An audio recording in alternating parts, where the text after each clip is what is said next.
karanasan na ito ay ikinuwento sa akin ng isa sa aking mga guro noong high school pa ako.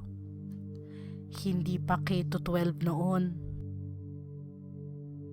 Isang guro sa Filipino, si Miss Murillo, na mas kilala sa palayaw na Miss Beng. Third year high school ang hawak niya at isa din siya sa mga class advisors, kung kaya't abala siya sa bulletin board ng kanyang classroom. Per month na noon, kaya maraming pasinaya sa paaralan. Kailangan updated ang bulletin board. Sa dami ng trabaho ay nagagawa lamang ni Miss Beng ito pagkatapos ng klase. Minsan ay sinasamahan pa siya ng mga class officers ng kanyang klase sa pag-decorate. Nagkataon nga naman na noong araw na iyon ay may bigla ang meeting ang mga high school teachers. Nag-anunsyo ang principal sa kanilang lahat na ang meeting ay mabilis lang naman, ngunit importante. Sa second floor conference room ang meeting ng 4:30 ng hapon, pagkatapos ng klase.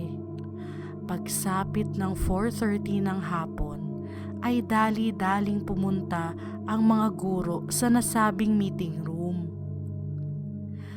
Hay, sabay-sabay talaga. Napabuntong hininga na lang si Miss Beng at napaupo sa silya. Beng, malay mo may pakain yan kasi nga biglaan. Kantsaw ng kanyang katabi na guro. Miss Malu, ikaw pala yan. Naku, wag na. Magde-decorate pa ako ng bulletin board, sagot ni Miss Beng. Sipag talaga oh. Iba talaga pag undefeated champion no? Kayo na naman mananalo this year niyan, Miss. Sure ako. Kantsaw muli ni Miss Malu. Ha, team effort naman yan, Miss. Swerte ko lang, mababait ang naging estudyante ko. Hardworking and creative silang lahat, hayag ni Miss Beng. Sa oras na ito ay dumating ang principal at sinimulan na agad ang meeting. Ang mabilis na meeting ay inabot din ng 1 oras. Tama si Miss Malu, may pakain nga para sa mga guro. Nadismaya naman dito si Miss Beng at tumakas na lamang sa kainan. Mabilis na bumalik si Miss Beng sa faculty room para kunin ang mga kagamitan niya sa pag-decorate at tumungo na sa kanyang classroom. Mag-isa niyang ginawa ang bulletin board at matagumpay na natapos ito. Pagtingin niya sa kanyang relo ay lagpas 7:00 na ng gabi. Naku, napasarap ang pag-decorate ko sabi ni Miss Beng sa sarili at nagligpit na ng mabilis. Madilim na ang mga koridor at ang mga ilaw na bukas ay nasa dulo lang ng bawat koridor. Kinakabahan at nagmamadali, bumalik na si Miss Beng sa faculty room. Nakapatay na din ang ilaw dito. Pumasok siya ng dahan-dahan. Di na niya binuksan ang ilaw dahil kabisado na din naman niya ang faculty room. Ang tanging ilaw niya ay mga munting sinag lang mula sa mga ilaw sa labas. Nakarating siya sa kanyang desk at ibinaba ang mga gamit niya. Buhat-buhat ang kanyang maliit na bag ay dahan-dahan siya muli naglakad palabas ng faculty room. Habang nangangapa sa dilim, ay may naaninagan si Miss Beng sa kalapit na desk. Tila may nakaupo dito.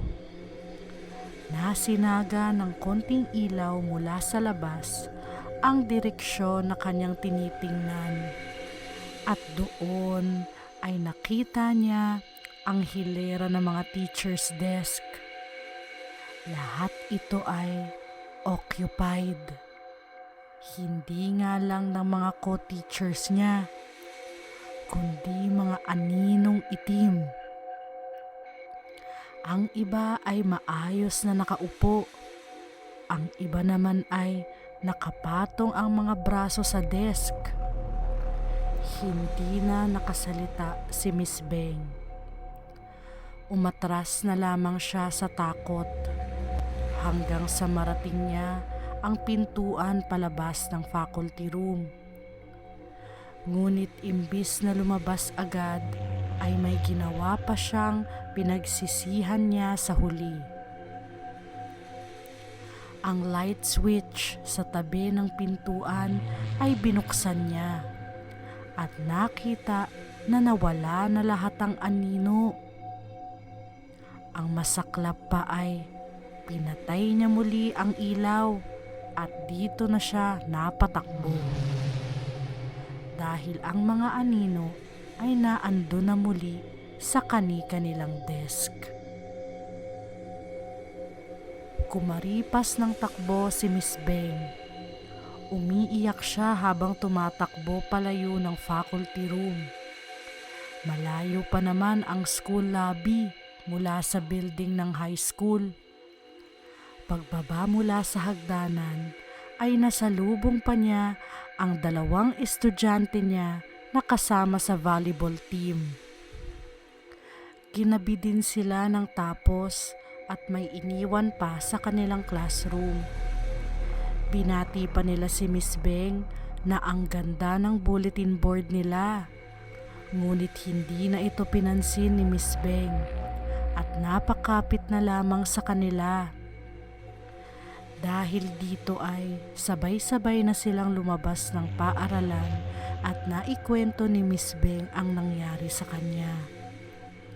Nagpasalamat sa kanila si Miss Beng at humingi na din ng paumanhin sa kanyang inasal dahil sa sobrang takot. Mula noon ay natuto na si Miss Beng na ilugar ang kanyang kasipagan. Ngayon ay hanggang 6:00 ng gabi na lamang siya nag-overtime at sinisigurado niya na siya ay may kasama sa classroom at lalo na sa faculty room. Ayaw na niya maulit ang nangyari nung gabing iyon nang dahil lamang sa bulletin board.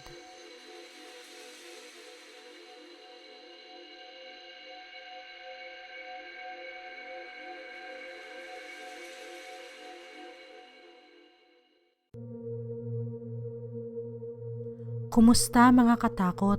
Ako nga pala si Creek. Sana nagustuhan ninyo ang aming kwento. Kung hindi nakakaabala ay paki-click na lang ng like at subscribe button. I-follow nyo na din kami sa Facebook at TikTok. Hanggang sa muli!